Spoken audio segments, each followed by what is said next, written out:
Please join me in welcoming to the stage to present this year's award for Outstanding Investigative Journalist, a truly outstanding writer, Catherine Belton.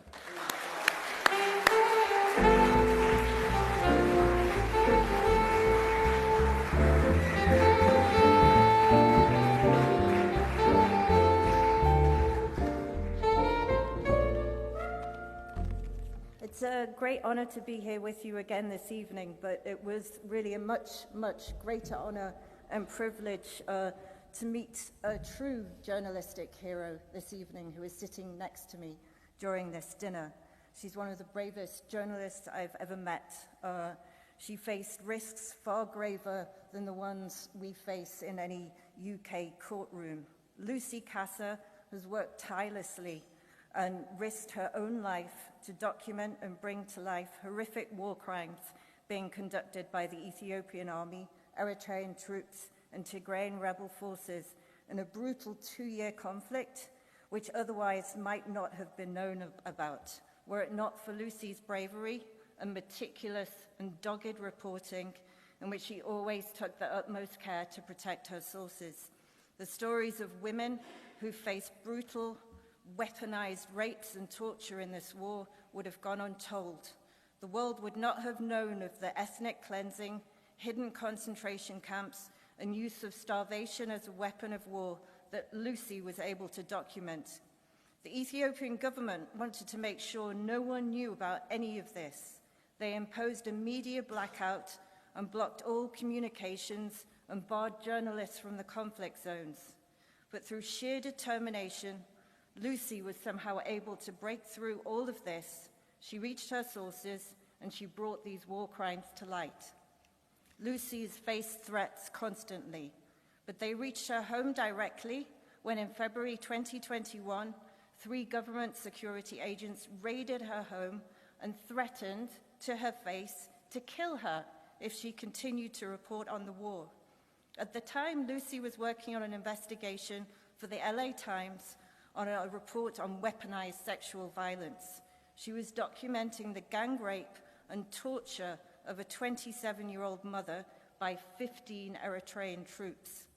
These threats didn't stop Lucy, and she published her story anyway. The day the story was published, the Ethiopian government denounced her and claimed she wasn't a journalist. And then they launched a huge online hate campaign through their supporters who called for her to be silenced, stoned, and gang raped. These threats, not surprisingly, forced Lucy to have to leave her country, but she never gave up telling the story of those suffering war crimes in this terrible conflict.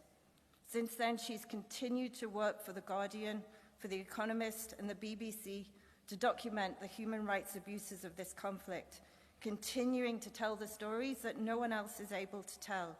She's won awards for her work from Amnesty International.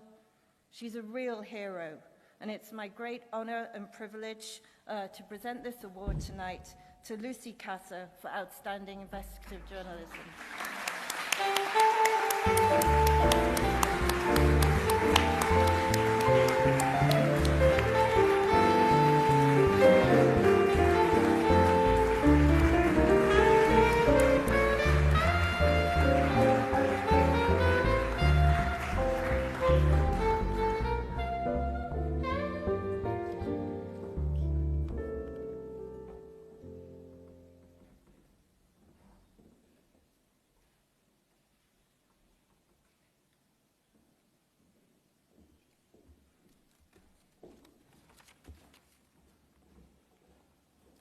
Thank you so much.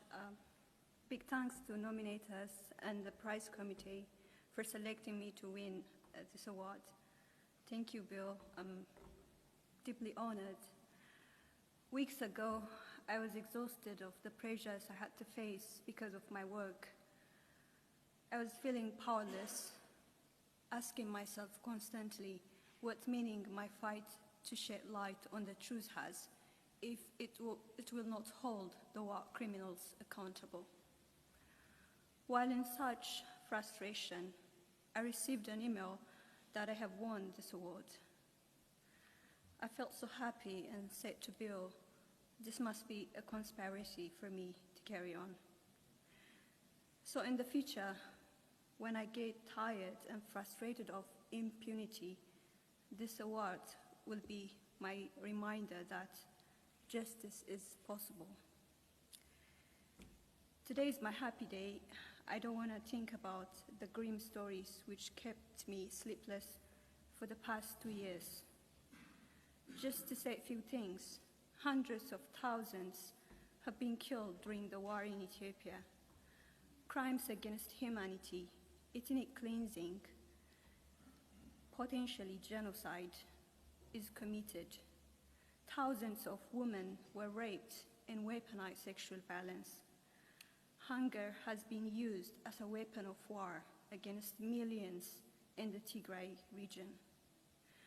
The reason I am persecuted is for exposing these war crimes. I'm relieved that a peace deal is recently signed, but accountability is not addressed. My message to you is to contribute in ensuring that the war criminals who caused such an immense suffering on millions of people with total impunity don't go unpunished. It's such a disgrace for humanity if the world lets them get away with it. My happiness will be full when the victims of war, whose stories I verified and told, particularly the thousands of women and girls who were gang-raped and weaponized sexual violence, get the justice they seek. I would like to thank my parents, siblings for their support. I wouldn't be here without their love. Thank you so much.